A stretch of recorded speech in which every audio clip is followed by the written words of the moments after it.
Welcome to the program agenda. Good day to all of you, wherever you are in the country and in the world for those of you who are watching us via facebook.com/onenewsph and on YouTube. And of course, thank you for all of you who are subscribers of Cignal TV, viewers of One News PH. Okay, today is April 5, 2022. It's a Tuesday.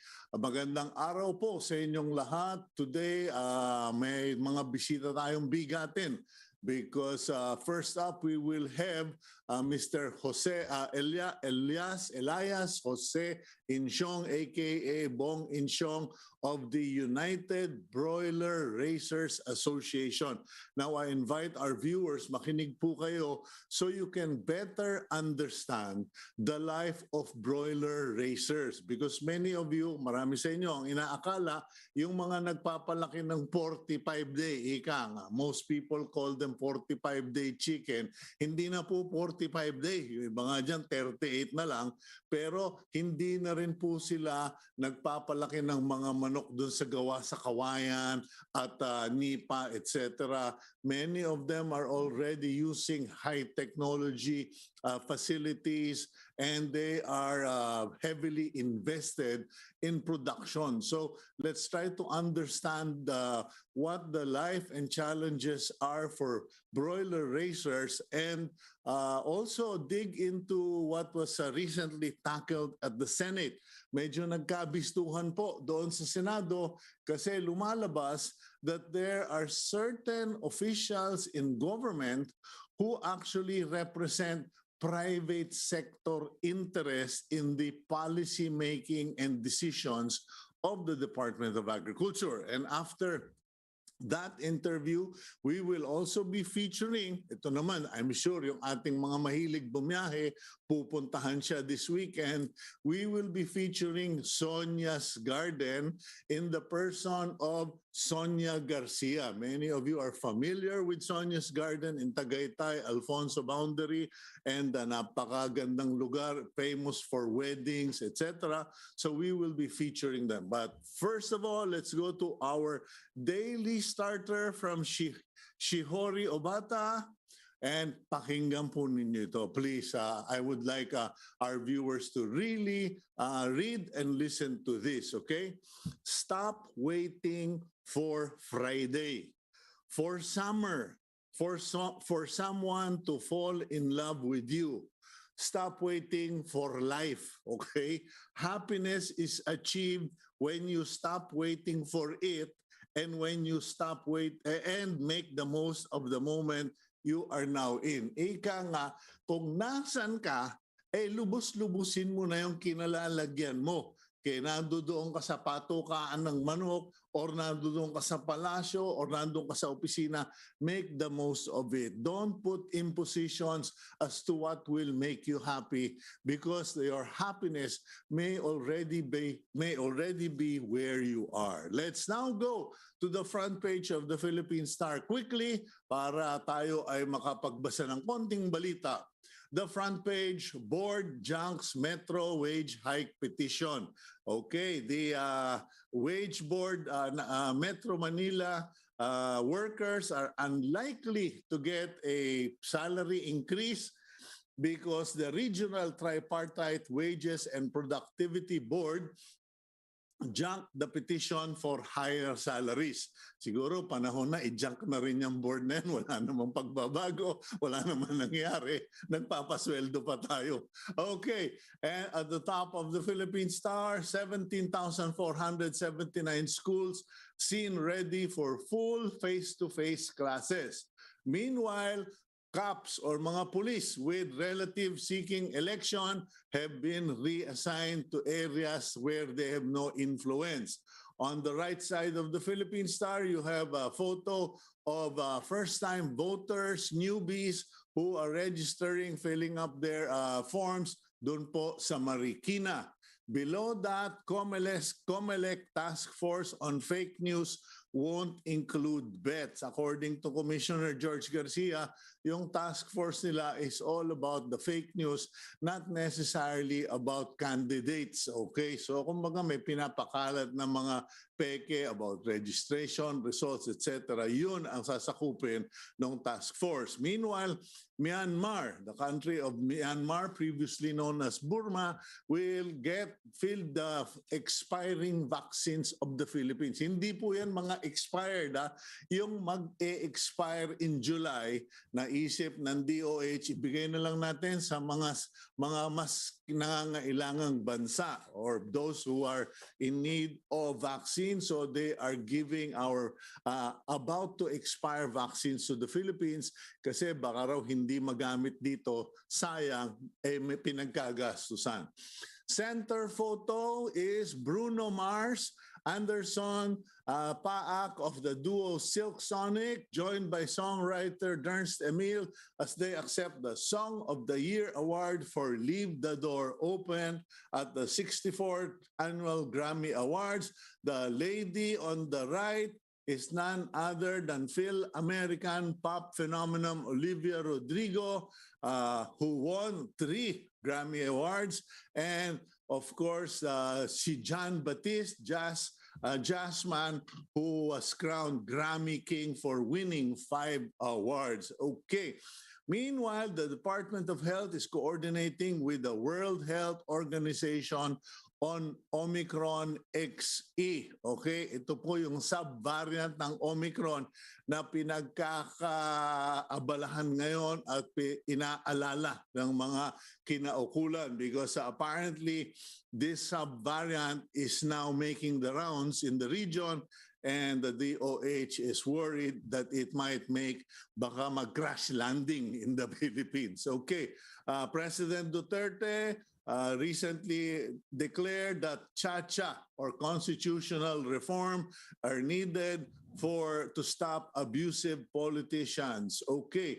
Meanwhile, that photo there is with Chairman Manny Pangilinan of the MVP Group during the awarding or posing with outstanding young men plus women of the Outstanding Young Men awardees for the year. And the last but not the least, China to the Philippines removed disturbances in relations. So yeah, ika nga naman. Panghuli na po yan, sinasabi ng China, to alisin nyo na yung mga nakakagulo sa ating relasyon. Di alisin natin yung mga Chinese Coast Guard na pasok ng pasok sa teritoryo namin. Yun, matitigil yung gulo natin. Okay. Anyway, let's now go to our first interview. Siya po yung ika nga pagod na.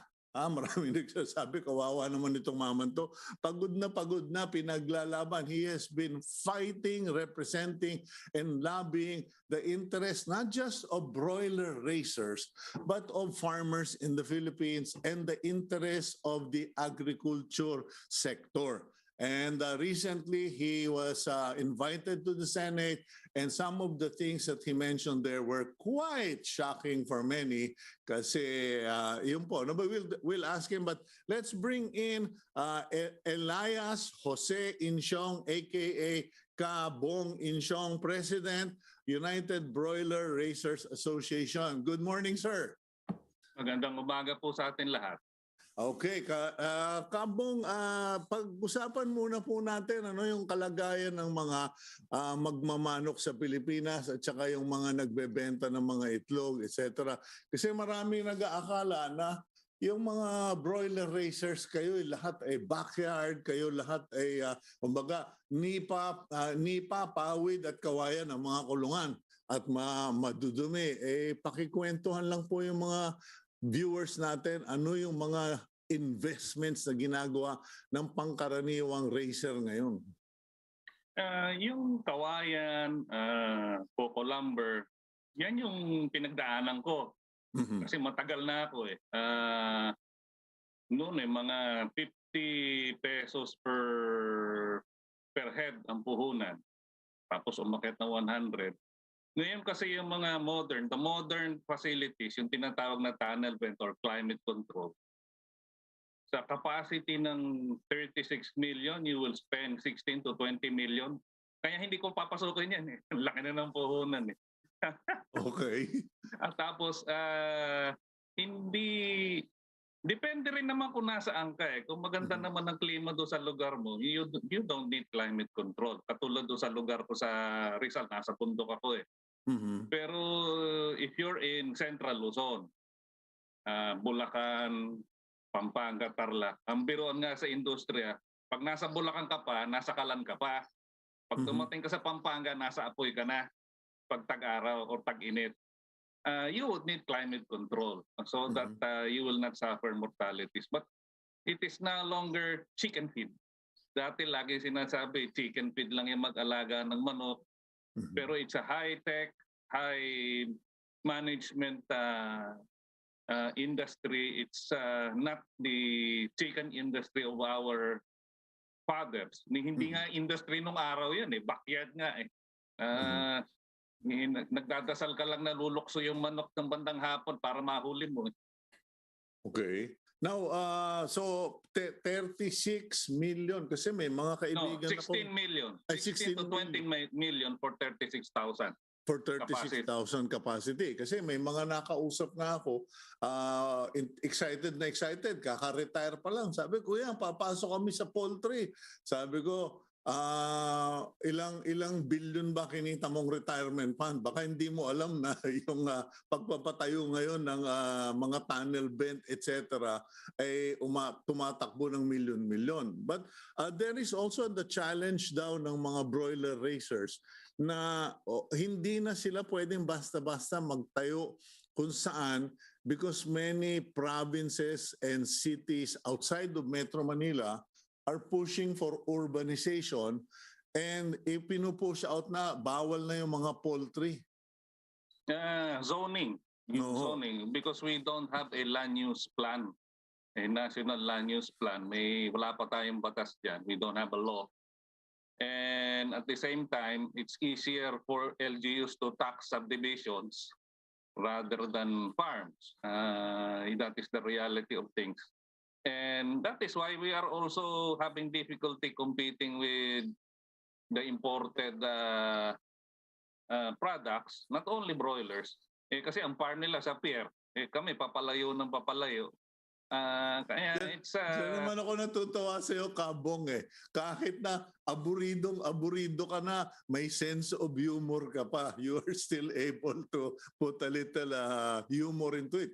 Pero totoo, ang farm nito mga importer ang kanilang landingan sa pier talaga. Nasanay na lang. Kasi kakantsawa namin yan lagi sa Department of Agriculture nung araw nung pumupunta kami doon. Kanya-kanyang kantsawan yan. Okay, now I get the impression, medyo nung pinapanood kita doon sa hearing sa Senado, lantaran na. Dati polite pa kayo pero ngayon parang lantaran na sa sinasabi nyo na ayaw na namin makipag-usap sa Department of Agriculture kasi walang nangyayari. Ngayon, is that possible? Saan kayo pupulutin pag hindi na kayo nakipag-usap sa DA? Certain portions of the DA we still talk to in the interest of our industry. For example, regarding the matter of bird flu, we talk to the Bureau of Animal Industry. We respect the professionals there based on past experience, although we have disagreements on data, etc. But with respect to Secretary Dar, we do not talk to him. Our board in UBRA decided in 2020 that we should not talk to him and this fellow cannot be trusted because he is more concerned with this public relations than with the sector.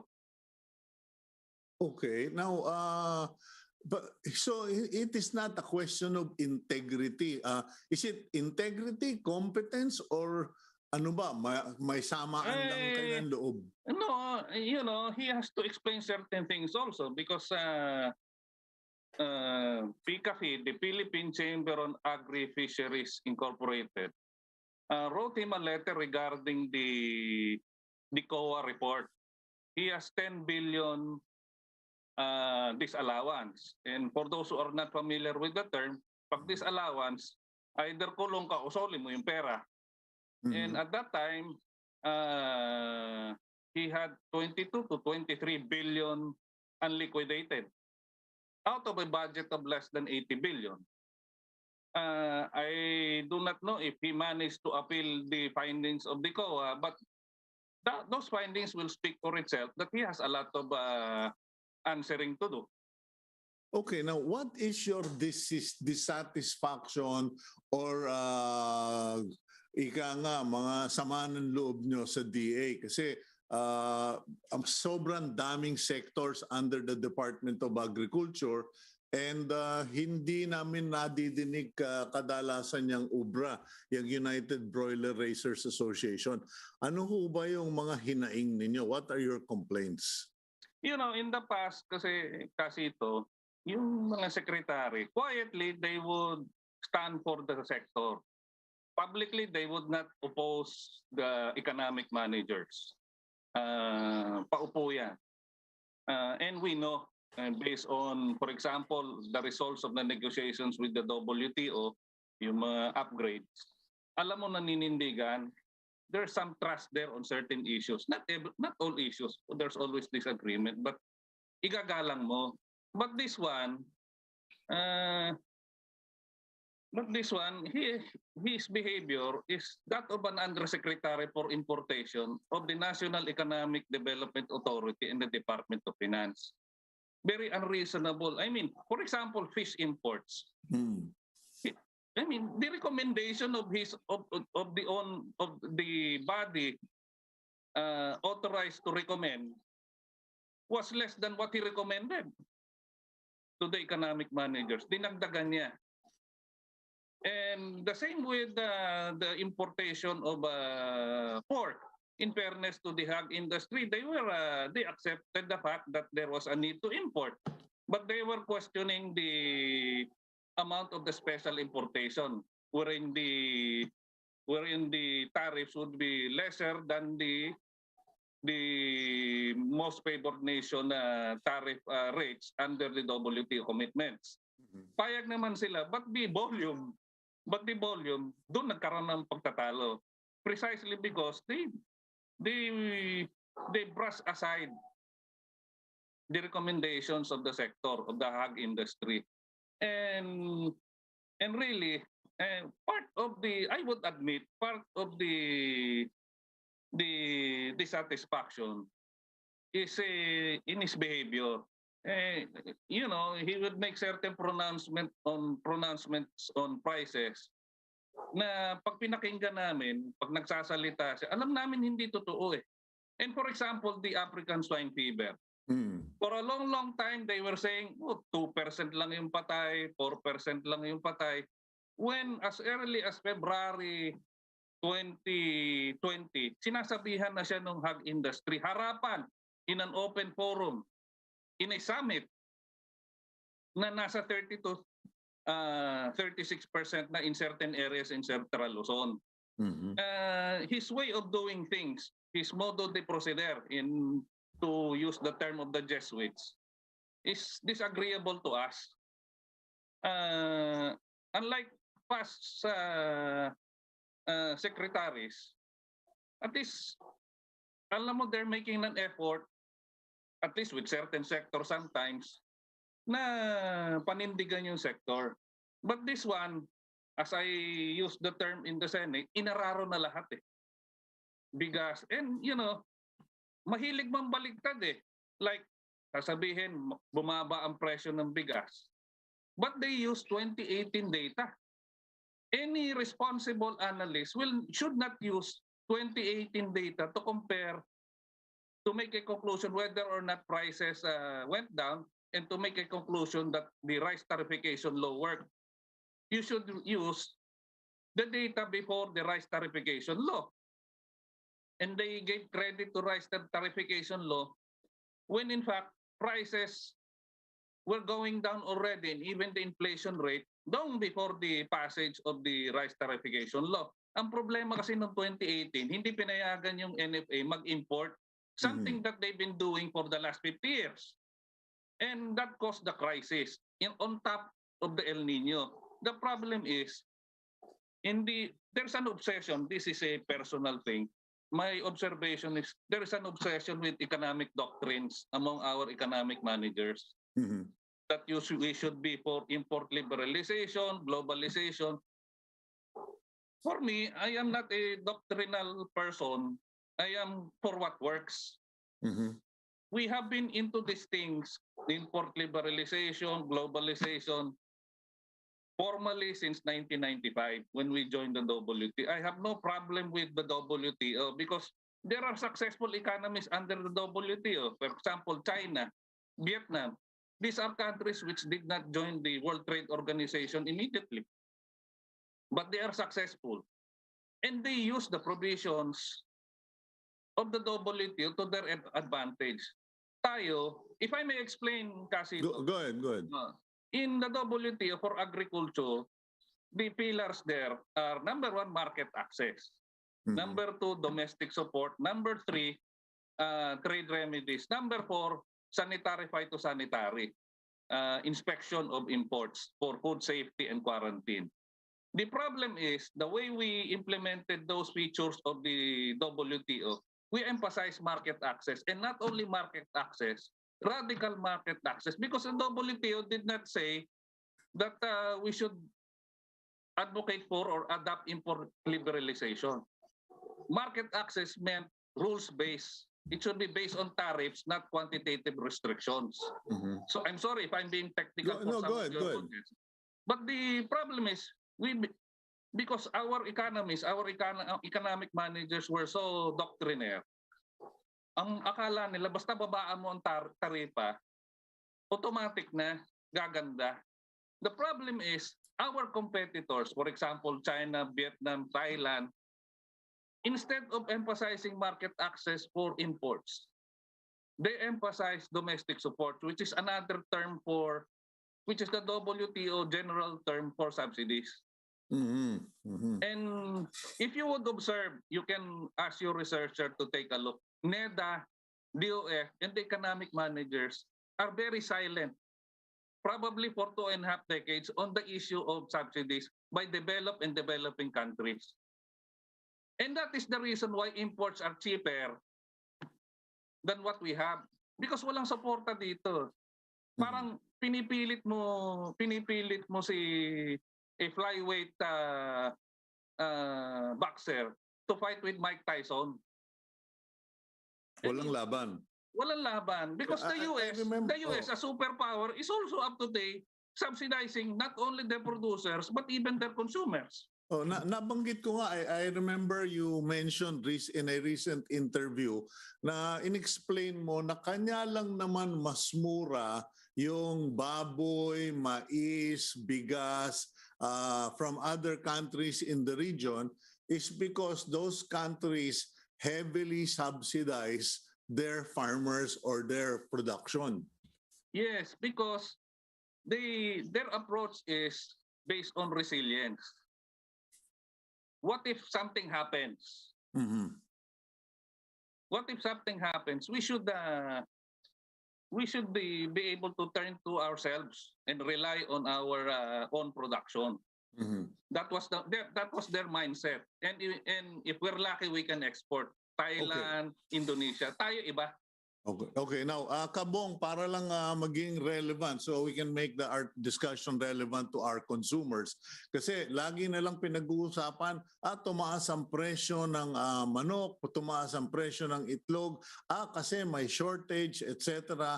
And then, so dapat mag-import pa tayo, etc. Paki-explain nga lang kung ano talaga ang nangyayari because half of the time, ang sinisisi kayo or yung bird flu. Historically, wag muna yung ngayon. Historically, the problem is there is a disconnect between farm gate prices and retail prices. And not only for broilers, for rice, for hogs, for fish. Kanya there's a news item now, ang baba na ng sibuyas sa Mindoro, nabubulok na, pero mahal pa rin sa retail. Yun ang itinatago at napakatahimik ng mga economic managers natin kasi it will expose their negligence of the sector. In other countries, they do everything to make sure that their farmers will continue to produce. Because food and agriculture for other countries, Malaysia, Indonesia, even the United States, Thailand, it is a national security matter. It is not only a commercial transaction. Hindi siya pera-pera lang. Totoo po. Kung maalala mo, nung panahon ni GMA, President GMA, nagkaroon ng rice crisis 2008. Oo. Tanda ko yon, Kabong, kasi isang magaling na economic advisor niya sinasabi, it's cheaper to import. And I raised the issue to him, paano kung magkaroon tayo ng food o magkaroon tayo dito ng indulto at wala kang makuha na bigas, which actually happened. And right now, yan ang problema because you can Google it. A lot of these economists, they want our template to be Singapore. Hindi naman nila na maitago yan eh. The undersecretary appointed by Dar, who was a former consultant of the importers, the one I named in the Senate. Him and I think Shell Habito and other economists would always mention Singapore. They would say, look at Singapore. Look at Singapore. Singapore is 90% dependent on food imports and yet it is food secure. Number one, we are not Singapore. We are 110 million Filipinos and the Singaporeans are probably 5 to 6 million. 8 pagka may bibilang mo siguro yung mga turista doon tsaka mga Pilipino. And you know, even the Singaporeans reversed that policy last year, January 2020. Their Minister for Food and Agriculture announced that from 90%, they have made a commitment that they will reduce their dependence from 90% to 70 to 60% within the next few years. Because it is unacceptable to them what happened during the pandemic because of the disruptions. And that is the reason why they are the first country in this region to authorize the sale of laboratory meats. Okay. Kabong, medyo naubusan tayo ng oras kasi yes, sir. Maganda yung explanation mo. So, quick answer na lang. Ano ang kinaharap ng mga broiler raisers and ano ang maaasahan ng mga consumers?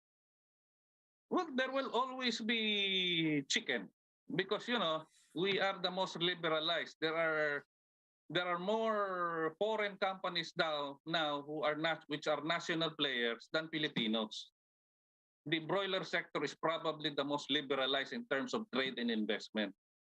Whether or not Philippine agriculture will benefit from that, I do not know. But for the consumers, there will always be chicken, but the prices will move up and down. Hopefully, it will follow the farm gate. Ang problema, madalas yan, nauhuli yung reaction ng retail sa farm gate. Nauhuli yan kuminsan mga isang buwan, isa't kalahating buwan. Baksak na sa farm, mataas pa sa retail. Yan ang realidad ng mga consumer dito. At dyan tahimik ang gobyerno kasi pag mataas ang retail, justification kaagad yan for special importation. Okay, so may mabibiling manok, hindi lang natin alam kung saan ang galing ang manok at magkano yung manok. Okay, well, I just hope that all of you continue to remain strong at sana sa susunod na administrasyon, meron kayong boses sa pagpili ng susunod na Secretary of Agriculture at damay nyo na pati yung mga USEC at ASEC kasi sinulat ko na yun sa column ko na dapat ang USEC at ASEC hindi na na-appoint, dapat career executives. Okay, Kabong, thank you very much, sir. Maraming salamat din po sa panayam. Okay, yan po si Ka Bong Insyong of the President of the United Broilers Association of the Philippines. And the reason we invited him to the program is because many of you, our viewers, go to the supermarket, go to the palengke, to the wet markets, and you are either shocked, dismayed, or surprised kasi may araw na yung mga manok mukhang giant pugo, hindi mukhang manok sa liit. Meron namang mga pagkakataon na yung manok mas malamig pa kaysa sa ice tube because it's imported, etc. But at the end of the day, we should all learn more about our fellow Filipinos who are producing these products kasi po ano yan cascading po yan.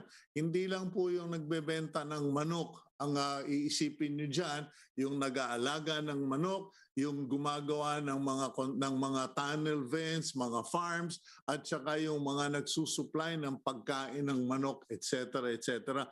It's an entire industry that affects millions of Filipinos, not just consumers, but also those who are in the industry. So please be a little more aware, informed of what's happening. Anyway, let's go for a quick break.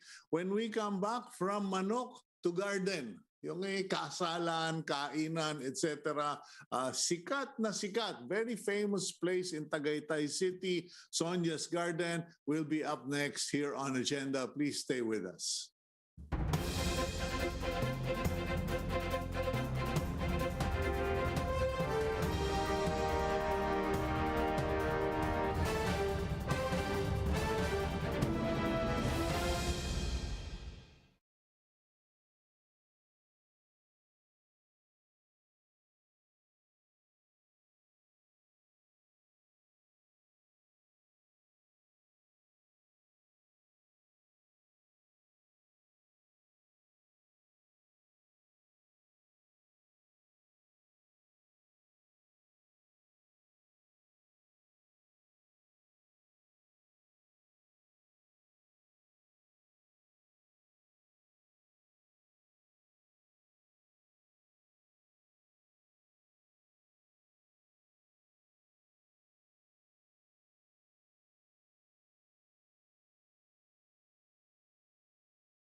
Welcome back to the program agenda. Thank you for staying with us. And next up, we have a very interesting interview as well. We are featuring Ma'am Sonya Garcia, owner of Sonya's Garden in Alfonso, Cavite. Marami sa atin, sinasabi natin Tagaytay. Hindi na pala sila Tagaytay. Alfonso na pala yung kanilang part of that in that area. Good morning, Ma'am Sonya. I think you're on mute. Let's just check. All right. Okay, there you go. There you go. Good morning. Good morning. It's such a beautiful morning here in my garden. Okay. The air is fresh and we have lots of oxygen. Well, I envy you because right now it's a bit dark in my place here in Pasig because it's drizzling, medyo maambon-ambon. Malamig ba ngayon dyan sa Sonya's Garden? It's about 21 Aha. degrees centigrade. Okay, so hindi mo na kailangan ng aircon. Ma'am Sonya, a lot of people know about your Sonya's Garden. People always say, and I've been there. I actually attended 1 or 2 weddings, if I'm not mistaken, and I really love the place. But, you know, we never get to ask, how did it start? Well, you see, as I said before, I used to work for a bank and then I felt a little sadness. So I asked myself, what is it that would make me happy? It is to recreate my grandma's garden where I was happiest. So I bought this place in Alfonso and started planting flowers and trees with a little hammock. And while I was doing that, I felt so much joy. And I realized that I was not even depressed. So that's how I started. And then I do flowers and veggies to feed myself, veering away from the industrial food. So, and a lot of people would come and I would tell them to harvest your lunch. So they pick it freshly picked. And there was a couple who wanted to propose, this guy wanted to propose, and he was 10th year, of course. The lady couldn't say no. The garden was so romantic, the ambience was just perfect. So people heard about it, and then I started hiring people around the area, and as workforce, and they all live within my area. I call that social fencing because they protected my place. They have a stake here, so they just walk home, no problem about transport, and that's how I started. And I would say it's a secret garden, and more people would want to come because of the word secret. They want to find out more about it. Okay, So now, yeah, so you started as more for therapy, finding what you love, what you enjoyed, and then little by little. But did you ever imagine it turning into such a successful business? Because alam ko, I know na you have had to decline some customers sa dami ng mga gustong pumunta sa Sonya. actually, there was no business plan. I said, even if I won't make any money, I would still enjoy because I love what I do. So that's my always my. And then I said, I'll keep on planting, eating, and then no matter what, even if I don't make anything out of it, the joy of doing what I love was my reward. Okay, but how did you become good at that? Because Ma'am Sonia, I know a lot of people, particularly women, who are frustrated plantitas. Sabi nga nung iba, paso lang, napapatay ko pa lalo ng garden. You have to have that passion and you have to learn the habits of the flowers. For example, like some women, bougainvilleas thrive on neglect. You don't have to take care of it. Okay. And so you have to learn what they want, and that's how you become friends with your plant. And the joy of watching a plant grow into a beautiful flower it's it's so amazing. You feel so good about it. But, but are you originally from Alfonso, Cavite? No, my parents were from Capiz and Iloilo, both Aswang. So, You are clearly a woman with great sense of humor. Okay, so you originally are from the Visayas, and you migrated, I presume, to Manila and worked in a bank. yes, with your sister, Shona. Okay, okay. Your sister? Shona Marquez Oh was no, my she's my tita. She's my tita. tita, sorry. Tita Okay. pala. Medyo matanda na rin kasi ako. Okay. Okay, Anyway, Ma'am Sonya. success. So, okay. So, how big actually is Sonia's garden? Quite quite small within manageable level, around maybe 2.5 hectares. And I Mm-hmm. use every inch square to plant something. Edible flowers, you know, flowering trees. And the weather here is so comfortable. You don't even have to use an aircon because, you have cross ventilation, you have lots of trees that will emit oxygen and absorb the carbon dioxide. So we're almost carbon dioxide neutral, Okay. When I which last went, is yeah.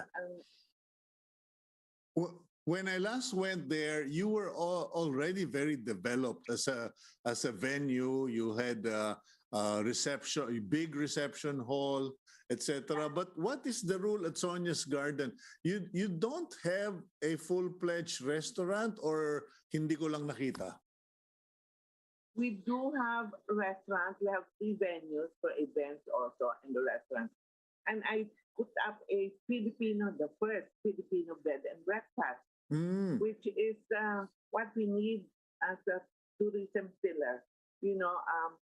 People, I learned that when I was living abroad, especially in England, where they always have small bed and breakfast. It's something off the beaten path. It's not like run of the mill hotels, and everybody can put that up. As a matter of fact, I did a master class on how to open a Filipino bed and breakfast to create employment for, Mhm. especially in areas where frontier areas, and they have so much to offer, but very little accommodation. So I said you have to uh, put up a Filipino quaint local bed and breakfast, and also we don't need to study on how we will entertain people. We are in our DNA. We are very hospitable. Mhm. It's in us.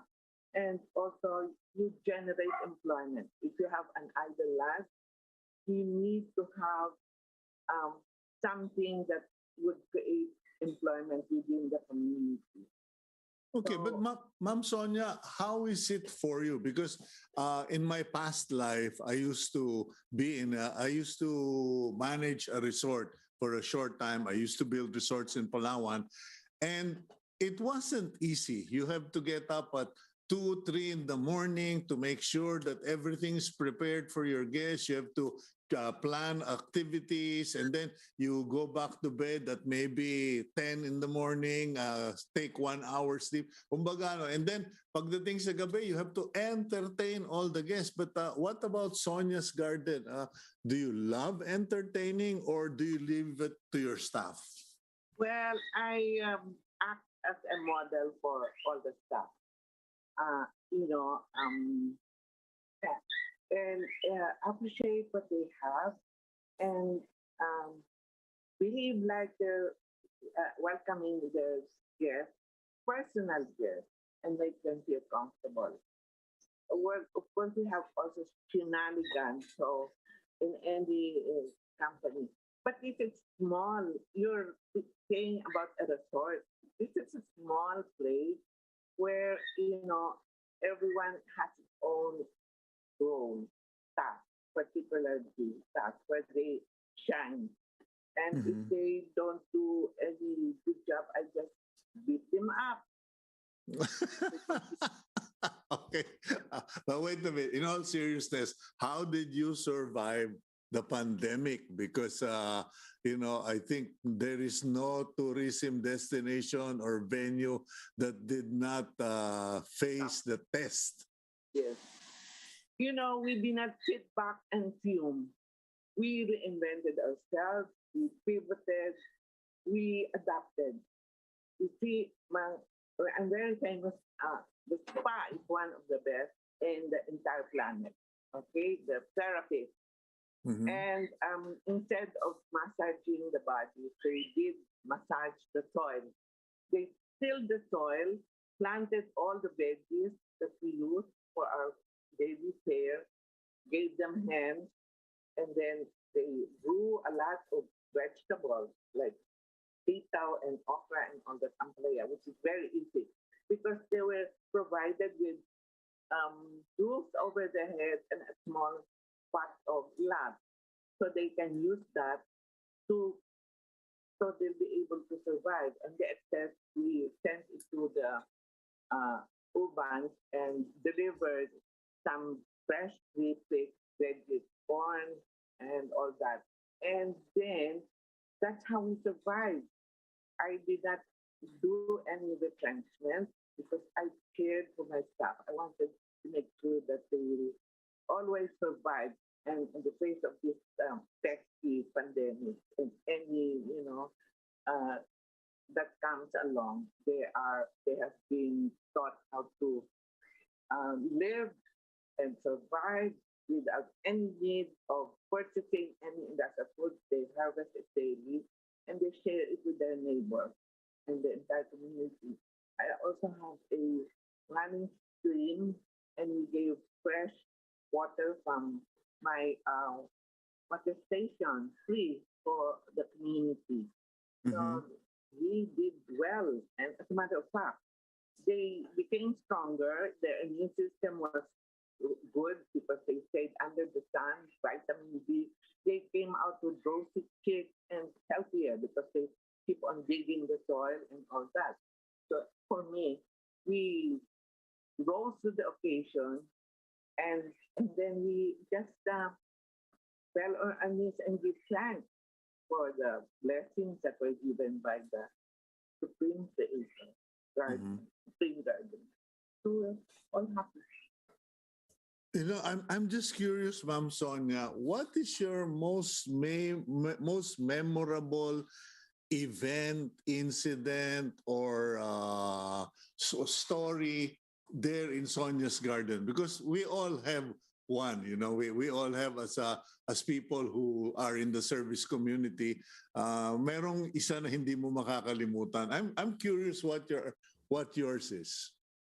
Well, in the beginning, this was supposed to be a secret garden, so people are curious. But one friend of mine brought a couple. This guy was supposed to propose to this lady at sunset, and they came here just by themselves in the middle of a garden with flowers and fragrant flowers, and so he proposed. And you can't say no to any proposal while you're here. So that was the first paying guest because I used to, invite my friends and I don't charge them. And they said, you better start charging. So that was the most romantic evening that I uh, watched. Mhm. The guy proposing to this woman. And that was so romantic. And I love, and I'm such a romantic. Well, I can sense that the way you're moving and recalling that story. But what about your friends? Because it's always nice to have a friend to visit, a place to go to, and then suddenly, oh, by the way, here's your bill. Medyo, how did you transition from sorry, but guys, now you pay? In the beginning, I would tell them that their names are crime. So when they reserve, they say, what is your name? Crime. because crime does not pay. Okay. So they volunteered to pay and bring more friends. Because here you have the massage, you have the bed and breakfast, romantic cottages, intrinsically designed for social distancing. Unlike in our usual place, you have one door next to the other. Here, they're far away apart, and you can just feel God's presence. It's so absolute when you see all those birds and the flowers. So they themselves volunteer to pay. Mhm. Okay.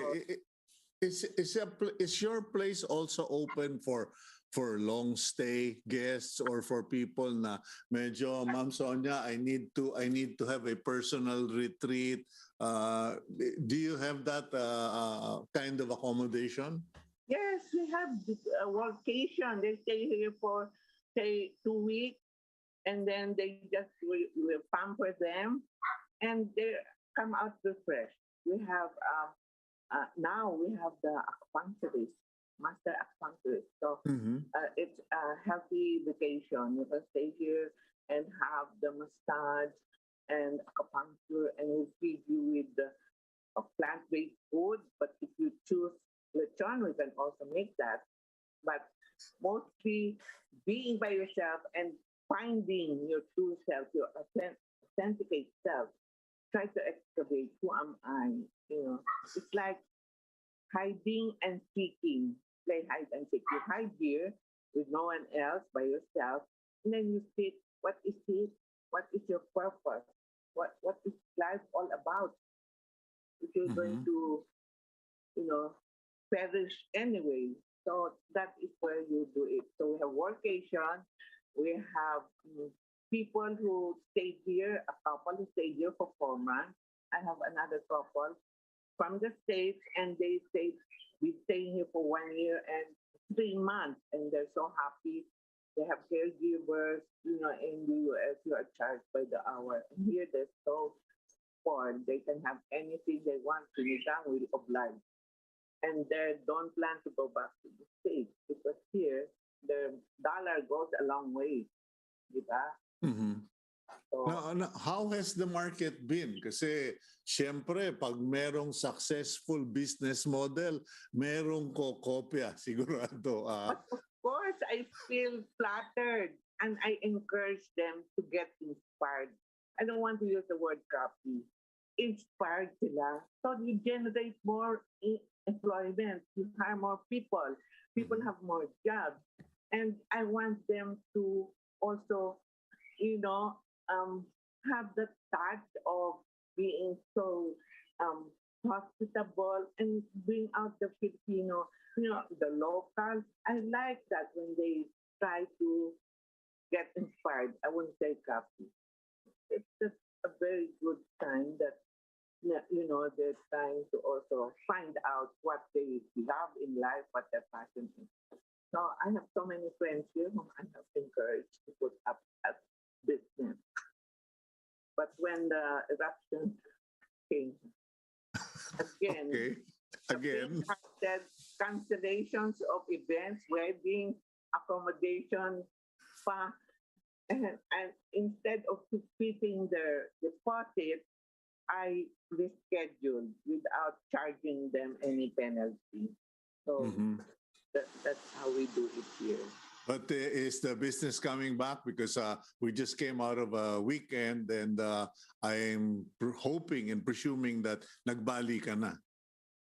Oo, kasi they want to yung with vengeance. They've been cooped up for a long time. They want open spaces and they want to see, they cannot stay forever in the room.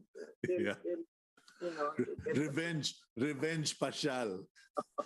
Okay. exactly with Yeah. a vengeance. Well, Ma'am Sonia, thank you very much for Oh, sharing your time today. Thank you so much also. It's such a pleasure and so delighted. Thank you. Okay, thank you very much, Ma'am Sonia you. Garcia. God bless you and stay healthy and happy. And I love your sense of humor. Thank you. I'm serious. Okay, that's Ma'am Sonya Garcia of Sonya's Garden in Alfonso, Cavite, boundary po ng Tagaytay. It's a beautiful place and I'm sure that anyone who goes there will enjoy themselves. And I'm happy to know that they've expanded their services, their features. Anyway, let's now go for our week's blessing. Our week's blessing is from the book of Deuteronomy, chapter 28, verse 13.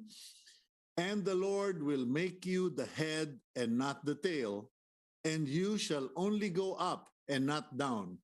If you obey the commandments of the Lord your God, which I command you today, being careful to do them. And that's today's agenda. I'm Cito Beltran, thanking all of you for watching Agenda.